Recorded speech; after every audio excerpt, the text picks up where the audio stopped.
hypnotherapy? Well, probably one of the easiest ways to start to explain it is to talk about what hypnotherapy isn't. A lot of people have misconceptions about hypnosis, and that probably comes from the fact that they've watched TV programs and they've seen stage shows where they have people barking around like dogs and things like that. And obviously that leads to a lot of not only misconceptions but mistrust of hypnosis. So the first thing to talk about is what isn't hypnosis. In fact, let's talk a little bit about the stage shows. You see these people on stage and they're barking around like dogs and things like that, and people get very worried about that kind of thing. So how does a stage hypnosis show actually work?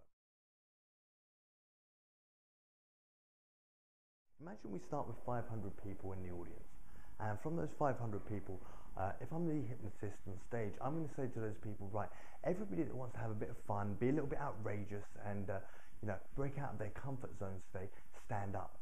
So half of the audience are going to stand up now. I'm down to 250 people, and I'll say to those people, okay, out of the people that are standing, stay standing if you're willing to get up on stage and go a little bit crazy and have some really wild fun today. Now, about 100 people or so are going to stay standing, and the rest are going to sit down. I've already whittled myself down from 500 to 100 people. From those people, then I'm going to give them a little test. I'm going to say to them, right, close your eyes, and in one hand, I want you to imagine that you've got a really heavy book, and that book's weighing your hand down. And the other hand, I want you to imagine you've got a helium balloon, and that's lifting that hand up. And I'll give them suggestions like that, and for a couple of minutes, then I'll get them to open their eyes and have a look at the people on the left and have a look at the people on their right, and just see the people that have got their hands with the largest disparity, the biggest gap between their hands. I want them to stay standing and everybody else sit down. Now, naturally, 2/3 of the people there are going to have to sit down, so I'm down to 30 people already out of my 500. Now, I'm going to take those 30 people up on stage, and from those people, I'm going to get them to do something. Okay, maybe I'm going to get them to eat an ice cream seductively or lick it seductively, in front of people. And the people that do that the best, I'm going to get them to stay on stage. And the people that don't do it so well, I'm going to say thank you very much and sit them back down. And then I'm going to gradually give them more complicated or more daring things to do. And the people that do well, they're going to stay on stage. And the people that don't do so well, I'm going to sit them back down. And eventually I'm going to be down to 2 or 3 people. Now those are the people I'm going to get to be barking like dogs or running around crazily. All the things that you've seen on traditional hypnosis shows that make it so much fun. Now, here's the thing. Those people, they're willing to do that kind of thing anyway. Think about it. What kind of people go to a stage hypnosis show? Well, 2 types of people. First type is people that want to entertain, and the other type is people that want to be entertained. Now, what kind of people are those people that are standing on stage at the end barking like dogs? Well, they're the people that want to entertain. The skill in this isn't actually in getting these people to bark like dogs.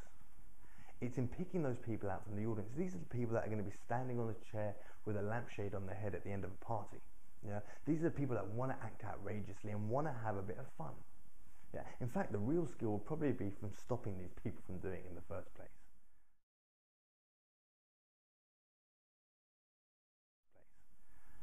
So it's not about these people doing something they don't want to do. In fact, one of the most common things that people say after a stage hypnosis show is, it didn't really work, I wanted to do it.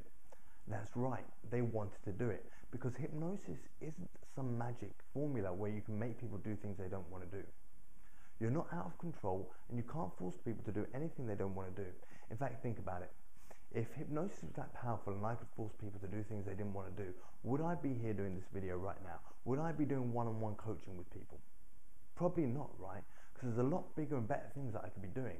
On the grand scale of things, if I could force people to do things they didn't want to do, well, as great as your problems may be, there's bigger fish out there to fry, What would I be doing? I'd be out there, getting world leaders to disarm nuclear weapons.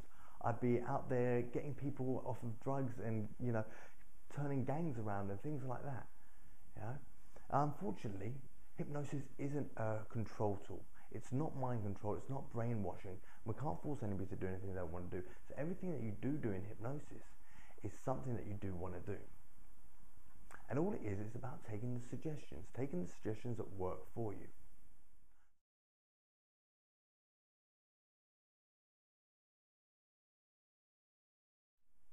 So if hypnosis isn't about losing control, then what is it about?